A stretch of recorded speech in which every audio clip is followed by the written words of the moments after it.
Magandang araw. Ang tatalakayin ko ngayon ay yung read functionality ng ating API at dito gagamit ako ng API resources para i-display yung record na mariretrieve natin in JSON format. Tsaka Postman pa rin pala yung gagamitin kong pang test at ang API resource sa Laravel ay parang wrapper lang siya at ipo-format niya lang sa JSON yung ating responses. So, bali ganun din yung return statement pero pag resource kasi, mas flexible siya kasi pwede nating palit-palitan yung content na gusto nating i-display tapos bukod doon, reusable din siya.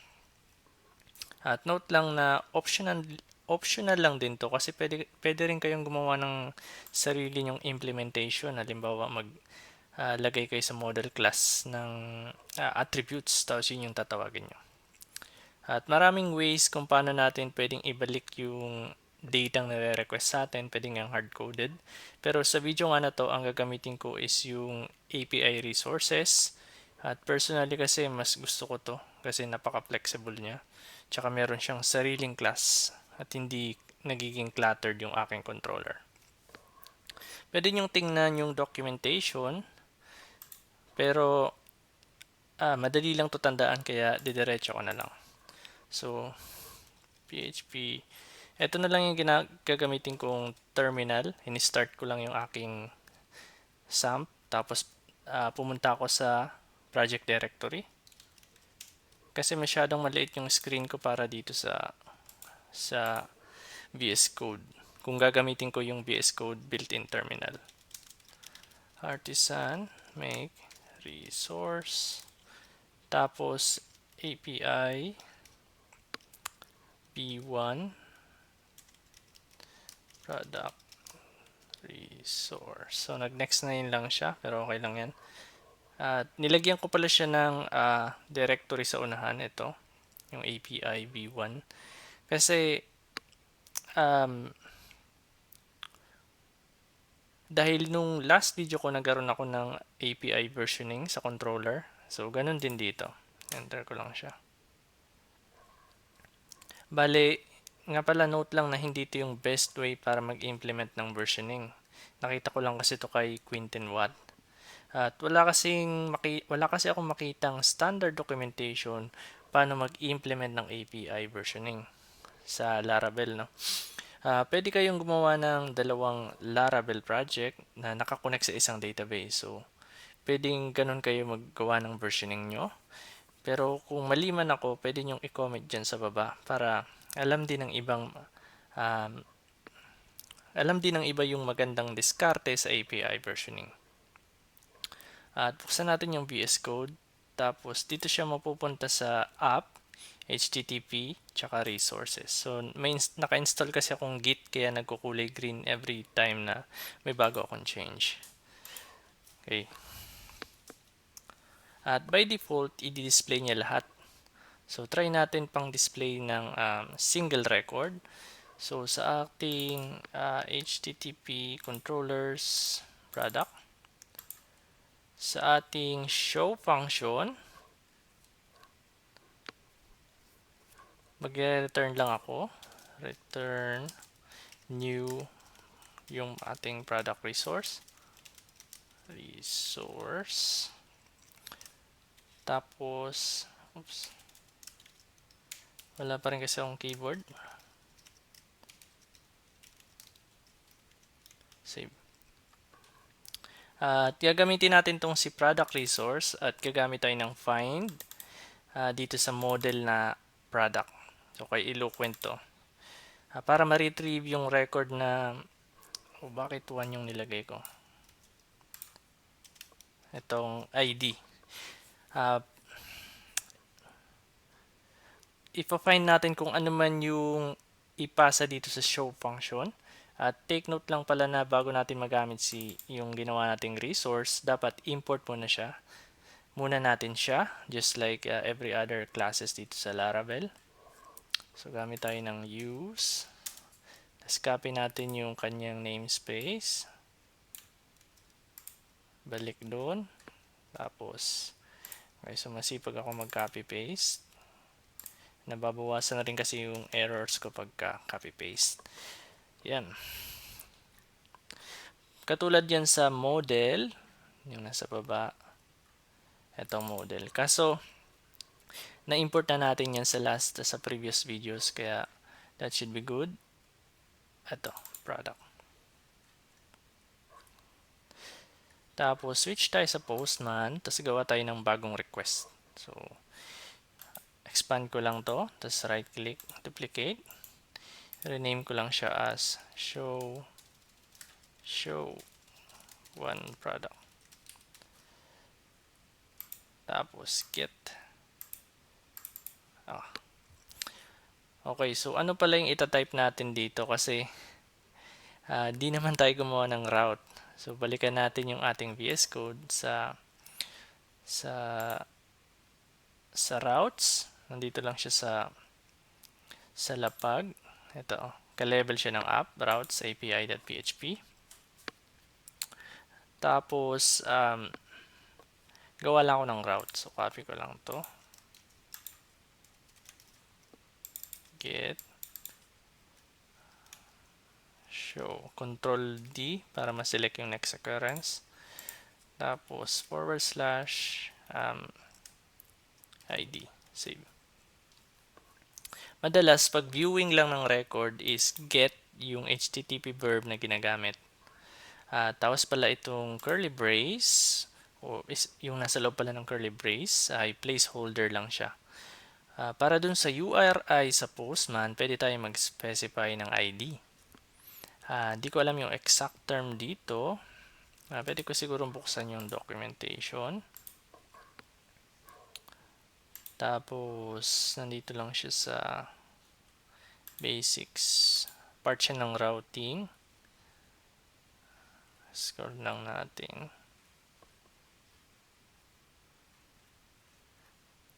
Ito.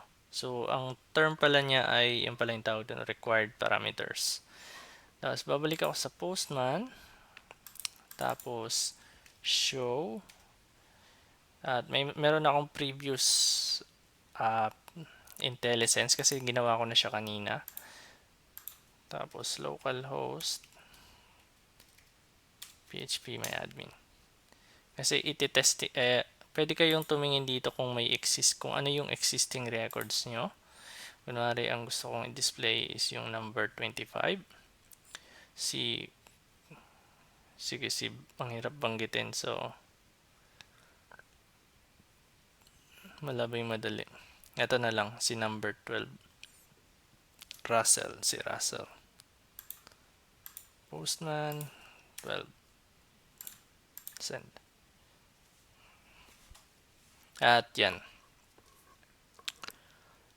Pwede ko pa yung gawing 14, 15. So, nag-iiba yung kanyang value. At yan yung API resource, yung nakabalot na yan. So, binalot niya lang ngayon sa data. At compare natin pag walang resource. So, balik ako sa controller, product controller. Tapos, comment out muna natin siya.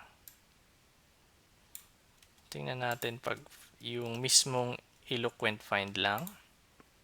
Resend natin. At yun. So, wala siyang wrapper. Pero kung gusto ko name lang yung lalabas kasi ito may mga extra fields. Gusto ko name lang yung ma-retrieve ko. Sabi ko kanina, pwede kayong gumawa ng attribute sa models tapos ilimit nyo lang kung alin yung i-display. Pero dito sa resource, ganito lang siya kadali.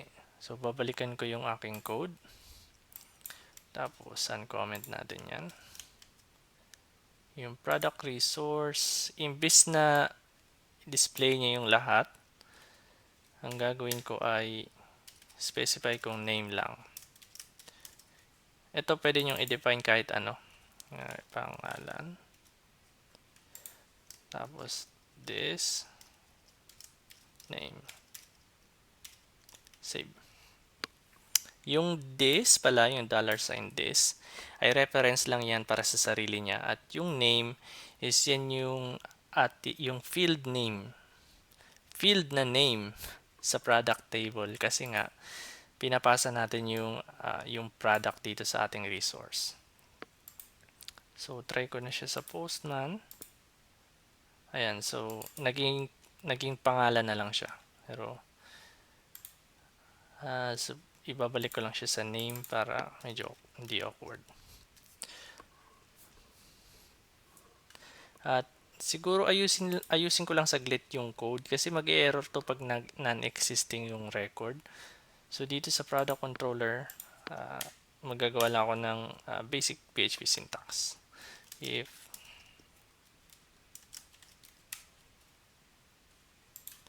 else,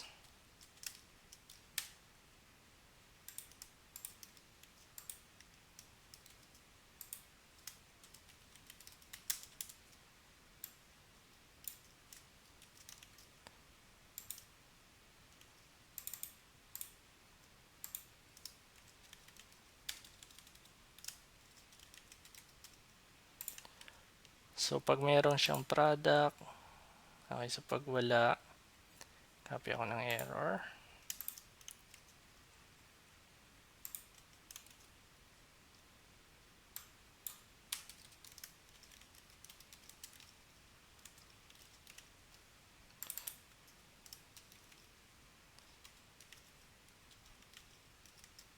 Save. At basic ano lang naman to, syntax ng PHP. So if valid yung record, gagamitin natin yung resource. Pero pag hindi, mag-throw lang ulit tayo ng error. At yung JSON response ko is HTTP not found. So dun sa previous videos, hindi ko alam kung ano nga ba yung topic nun. Custom validators tsaka JSON response. Pinakita ko to kung saan nyo makikita to. Pero ang value lang niya is 404. Constant siya. So, itry ko lang siya sa Postman. So, maglalagay ako ng non-existing na record. Ayan. So, nag-error lang siya. Pero pag tama yung record, ayan, nag-display pa rin siya. Ngayon, gawin naman natin yung pag-list ng maraming record. At ilalagay natin siya dun sa index function sa pinakataas. Dito. At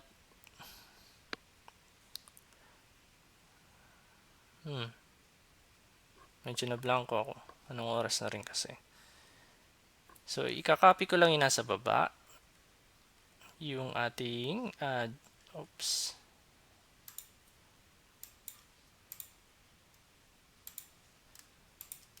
Copy. Kasi same lang din yung gagamitin ko. Tapos, imbes na new, gagawin ko siyang return collection. Tapos, ito, dapat paginate.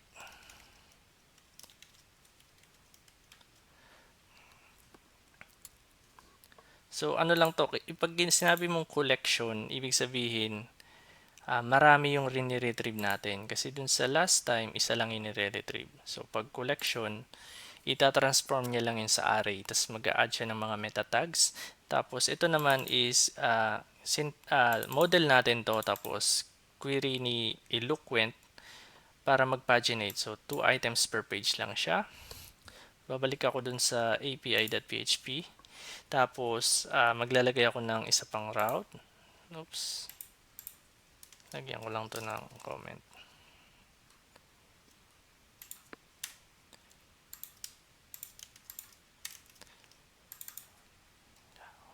Index.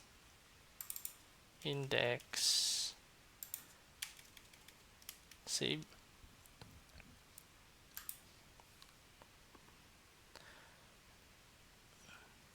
So, itetest ko na siya ngayon sa Postman. So, babalik lang ako sa Postman. Tapos, gagawa ko ng isa pa. So, duplicate ko siya. Tapos, rename ko siya as show many product with this. Tapos, palitan ko yung kanyang yung kanyang URI, which is dapat ay index. Save ko lang pala to. Tapos, ang method ko dun sa aking route ay get. So, dapat get din siya. At sige, try ko na siya ngayon. At may error siya na could not be opened. Permission denied. Product index. First app storage logs. So, hindi daw ako makapagsulat ng logs. Sige, try ko na lang bigyan ng access. Sudo chmod. Saan daw siya nakalagay?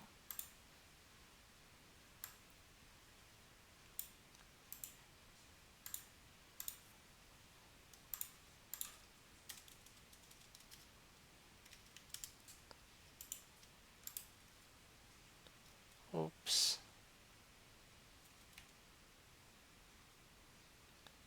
Lahat na lang. Lagyan ko siya ng access para sa lahat.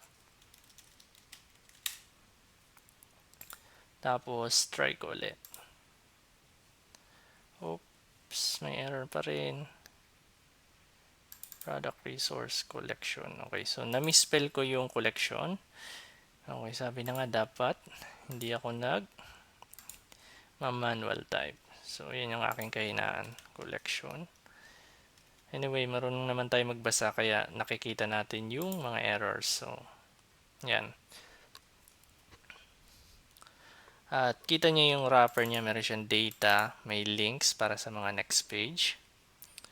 At pwede natin tong i-click, kunwari yung page 2, yung second page. Mag-open lang siya sa Postman ng isa pang tab. Tapos, pag sinend natin, mapupunta niya sa page 2. So, kunwari, page 3, and ganyan siya gumagana. Yung paginate sa Eloquent. So, i-close ko na yan. Don't save. Tapos,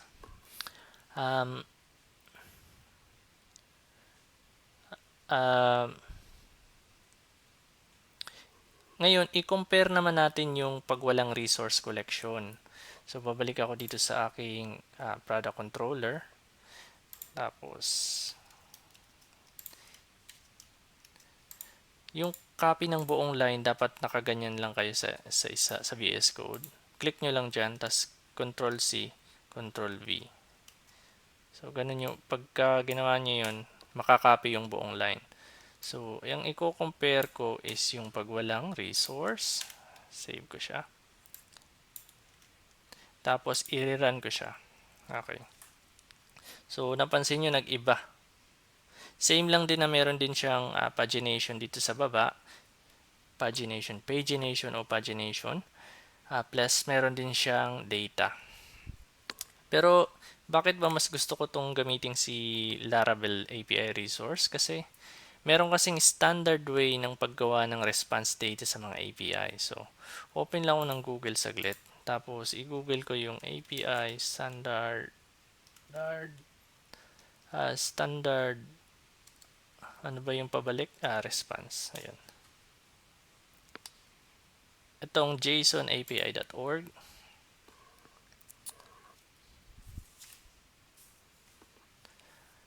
At i-check natin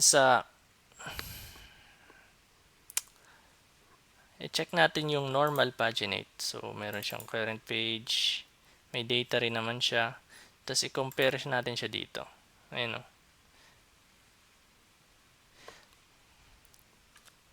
Tapos, gamitin ko na ulit yung aking resource. Ayan, save. Tapos, click ko ulit yung send. Tapos, i-compare natin siya dun sa standard. So, may links, may data. Tapos, merong iba. So, hawig siya. Kahawig siya nung standard API JSON response. Pero kung gusto nyo mag-stick dun sa yung sa paginate ng Eloquent versus dito sa API resource, kayo na yung bahalang pumili. So ngayon, na-test na natin yung ngayon, i-test naman natin yung reusability ng API resource. Kunwari, nagreklamo yung client na, tingnan natin to. Bakit name lang? E-commerce ang ginagawa naming app. Paano ko mabebenta yan kung walang price? So, kunwari, let's say lang na ganun. So, balik lang ako dito sa product resource. Ito, yung ginawa natin. Tapos, lagay ko lang comma, price, kung ano man yung gusto kong ipangalan sa response. Tapos this, kasi reference sa sarili. Tapos uh, yung field name para sa price. Okay. Price din nga pala. Medyo inaantok na rin ako. Tapos, i-save ko, i-send ko siya. So, ayan no. Nag-reflect siya kaagad. Napakadali i-maintain. Tapos, since nagsishare sila ng isang API resource, pag bumalik ako dito sa show 1, so pag trinay ko yan, ayan no, reusable din talaga siya. At, yan. So, dito pala hindi tayo masyadong naggala sa documentation, ano? Kasi madali lang tong gawin eh. Pero bago ko tapusin yung video, pakita ko na lang kung paano ako mag-code. Kasi in reality, hindi ko naman din kabisado lahat yan. Yung currently kasi yung index natin, nagre-return siya ng lahat ng record. So, subukan ko siyang lagyan ng search functionality. Take note lang na napakaraming implementation ng search functionality. So, dito sa aking index, sa body, nakopy niya yung mga previous params ko.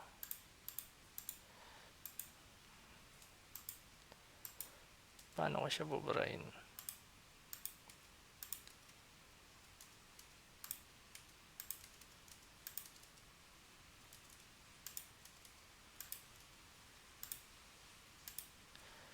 Tapos, name underscore search.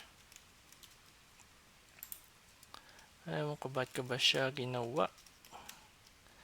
Inaantok na rin ako, pero anyway.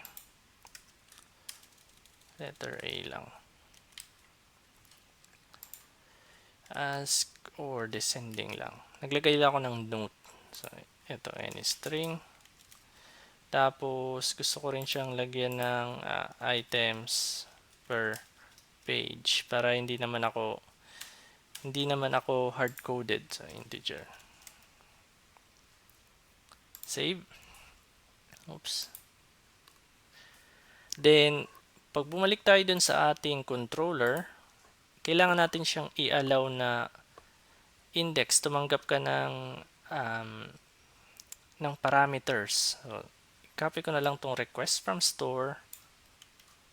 Tapos, paste ko siya dyan. So, yan. Pwede na siyang tumanggap ng parameters. At pinaka-basic sample lang to kasi pwede rin kayong gumamit ng required parameters dun sa URI nga. Katulad nitong sa show. At so, dahil meron na pwede na akong tumanggap ng request, i-validate ko naman ngayon kung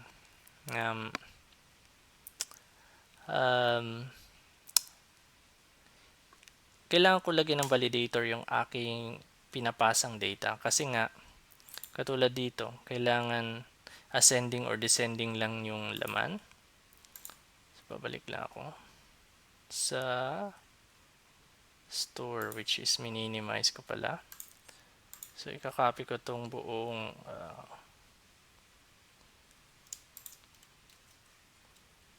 validator, tas ipipaste ko siya dyan. So, tanggalin ko yung hindi ko kailangan. Oops. Napasobra. Name underscore search. Name underscore order. Tama ba? Tapos, items underscore per pay. Required string. So, kabisado ko na kasi yung ibang validator. Tapos, integer. Madali lang siyang tandaan pag string tsaka integer. Pero yung kailangang within ascending or descending lang, yun ang hindi ko kabisado. So, balik lang ako dito sa documentation. Tapos, hanap tayo ng rules para doon. So, validation, available validation rules, at ito yung in. So, i-copy ko na lang to.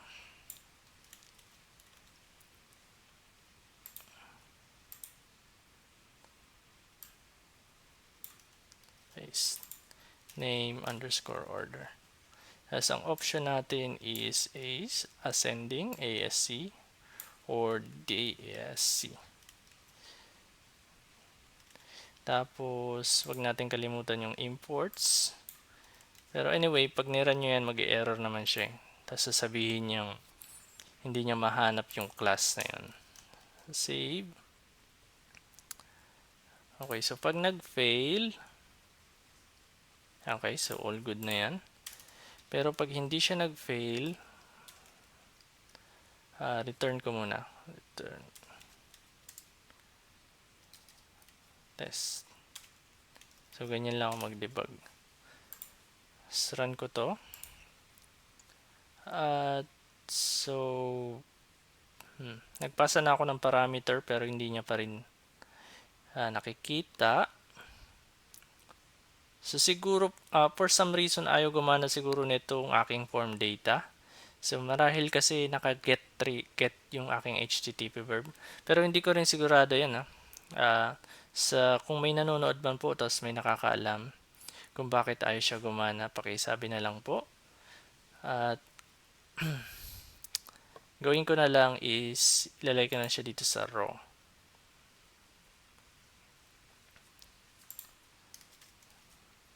So, imbis na form data yung gagamitin ko, raw na lang.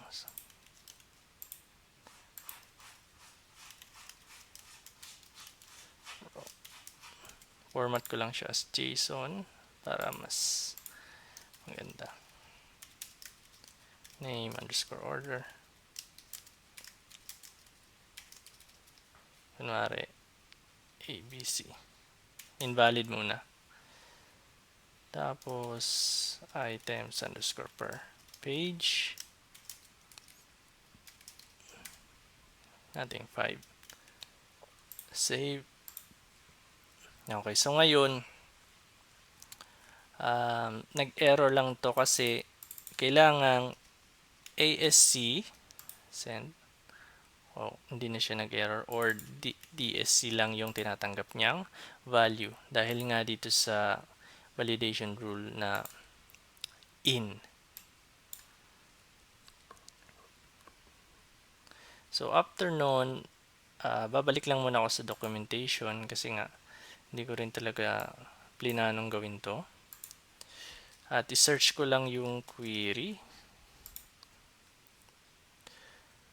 At gusto ko kasing gumawa ng search functionality kaya kailangan kong mahanap yung kung paano nagko-query si Eloquent. So, query like ata yun eh. Ito. So, copy ko lang siya.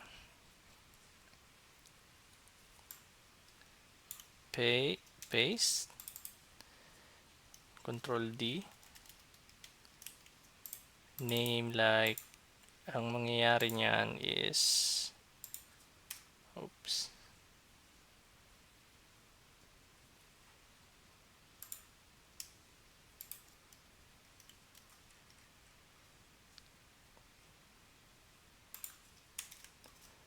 Save ko lang muna sa variable yung ating validated data para mas madaling i-handle.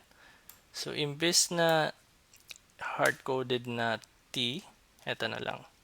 Validated data, name, search. Oops. Ayoko na mag-type. Tapos, lalagyan ko siya ng parang sa Eloquent kasi yung parang percent sign siya, yung parang asterisk.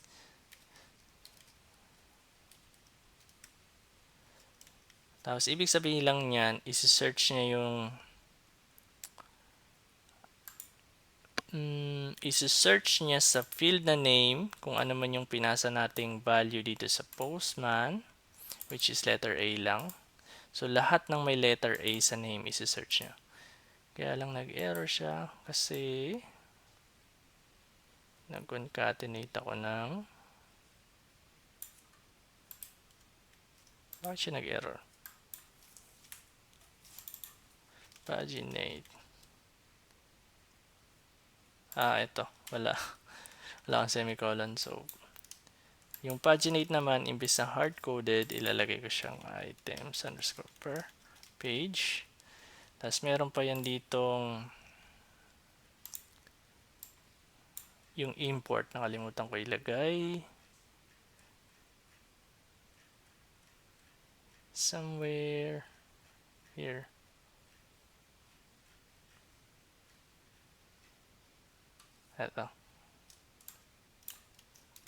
Ito kasi yung ginagamit nitong DB na to. Import, paste, save. Tapos yung ano pa ba yung fields ko? Name order.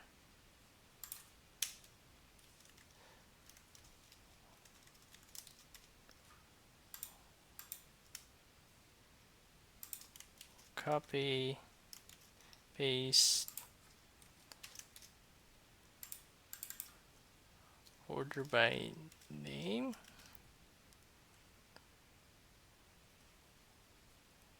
Wala ba yung merong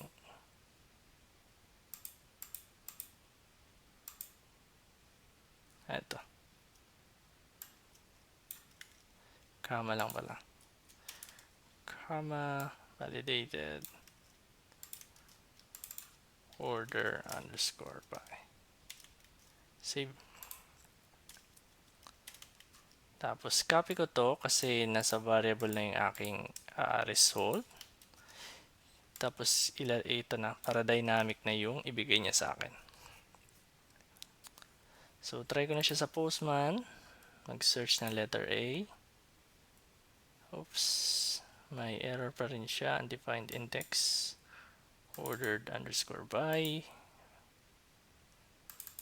Order underscore by. Name order. So, yun. Medyo helpful naman ang ating error messages sa Laravel. So, yan. So, lahat ng may letter A ni-return niya sa akin. At naka-descending kasi ako kaya letter Z yung mga nandyan. Pero pag nilagay ko siyang ascending, send, ayan. So, mauuna yung mga letter A.